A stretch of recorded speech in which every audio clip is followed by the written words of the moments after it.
Good afternoon, everyone. My name is Benjamin, and welcome to another video. And today I want to talk a little bit about internal polling, as well as some interesting stuff I've seen in a few national polls, provided I can find the one. Yeah, let's go with this one. And we'll go with this one. Whoop. Oops. This one as well. So, when you look at internal polling, and actually, before I get into it, likes, comments, subscriptions, they always do help, and I greatly appreciate them, blah, blah, blah, blah. Links down in the description for my presidential model, as well as my Patreon. I greatly appreciate a contribution there. Thank you. Anyway, so,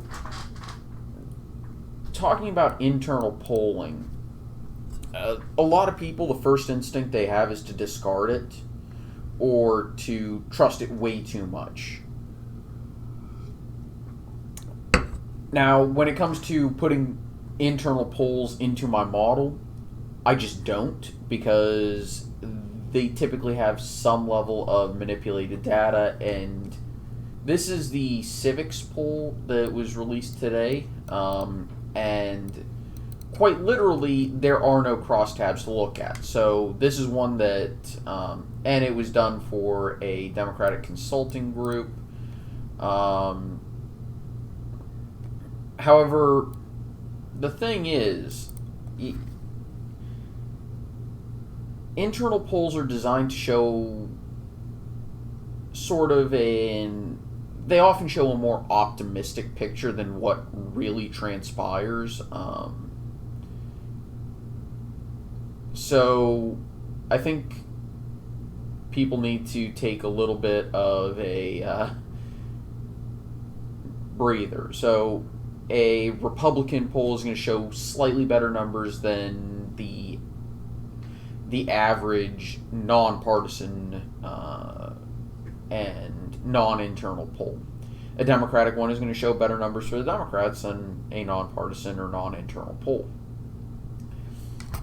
So when you look at the Civics Poll today that shows in Michigan Biden up by only 3, which is already a statistical tie, tied in Ohio, only up by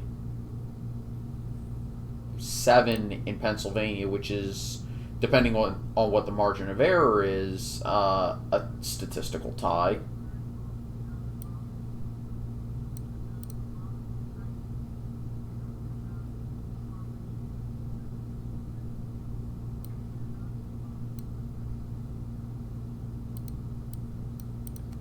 And I heard some stuff coming from outside my place. And Wisconsin also 6 points, so effectively a statistical tie. Let's close that and look at another one. This is a Texas poll.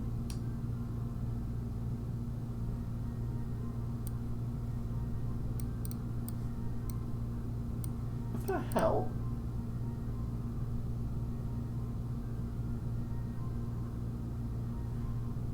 Okay, there's some weird noises going on. I don't think that's in my place. Anyway, basically,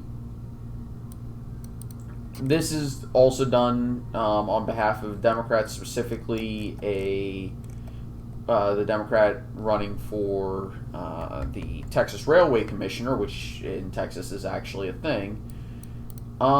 This had Biden ahead by 2 in Texas, which is very optimistic considering a lot of the nonpartisan, non-internal polls we've seen from Texas recently. Right. And... oh. What? Okay, that explains the sounds I was hearing.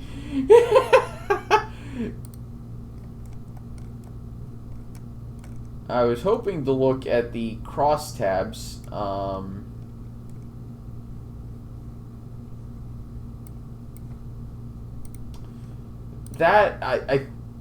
Yeah, okay. So this was another one. This was if I remember correctly, ALG Research. This one was the Louisiana Yeah, the Louisiana Poll.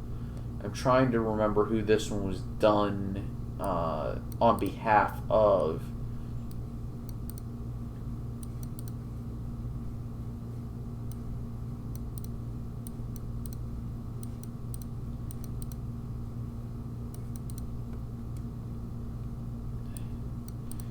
And I think anybody with a head on their shoulders will know that Trump is going to win by well over 10 points in Louisiana, yet this shows him with a 7-point lead. So if we go here to to the Harris X poll, this is something that I think we need to pay attention to. They actually split their non-white vote. And remember, Donald Trump is at top, Joe Biden second, and other third. If we go over to race ethnicity, we see what we would have expected among white people. With, I think, is that others? Yeah, would not vote, did not know, sure. With Donald Trump basically 50% and Biden at just under 40. And Trump is just under 50. Now, if we look at black African Americans, well, 11% is actually extremely good for a Republican amongst the African American vote. And that's actually within the high and low numbers I've seen for Trump this cycle. I've seen as high as 14 and 15.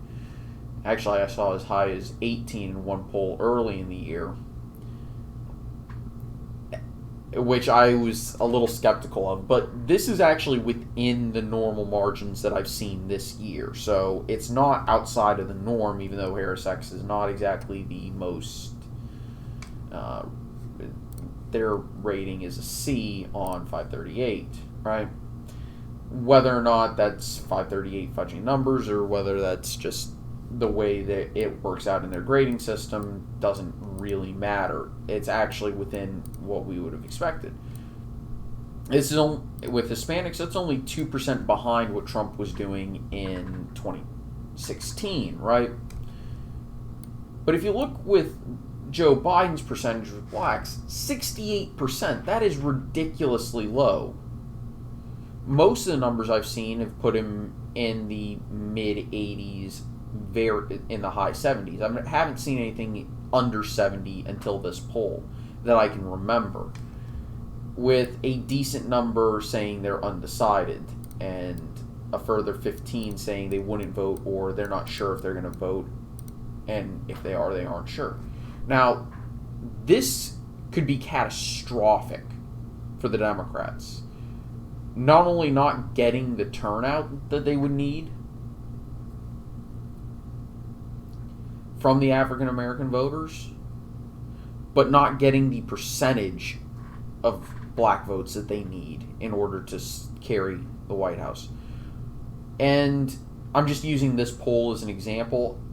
Most polls that do split up the non-white vote into its large constituent groups, blacks and Hispanics, have shown that Biden is severely underperforming. And I don't think Kamala Harris is helping with that.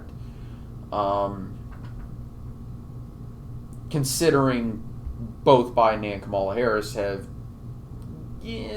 somewhat sketchy pasts regarding their interactions with the black and Hispanic communities.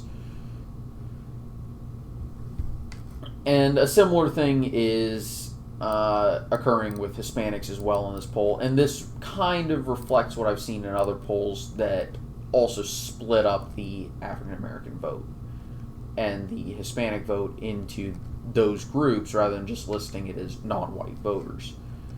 The fact that Donald Trump is either right around where he was in 2016 or slightly overperforming is it's certainly a bad thing for Biden and Harris.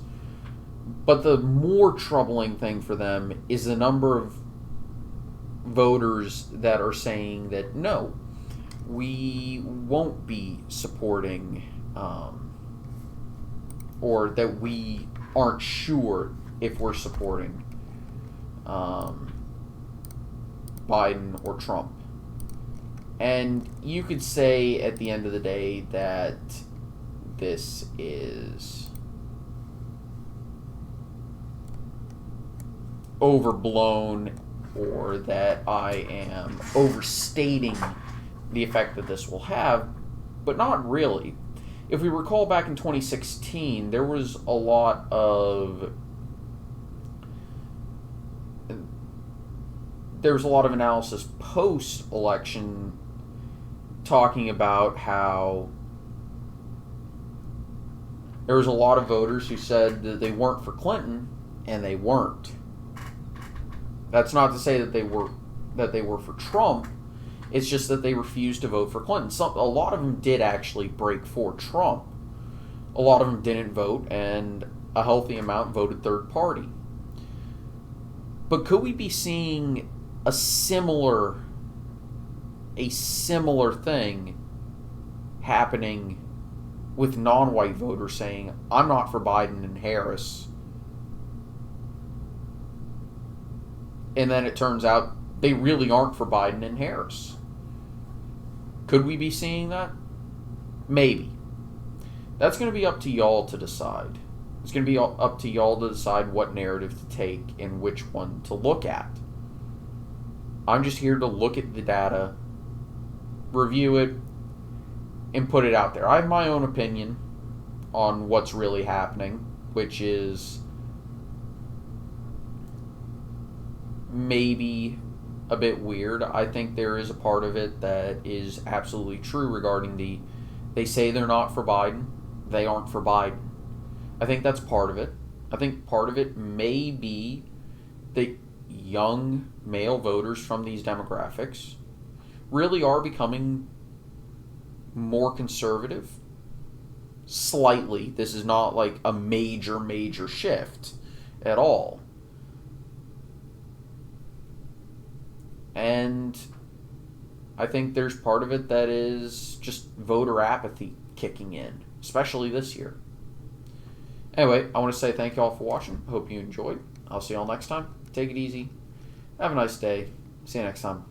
Bye-bye.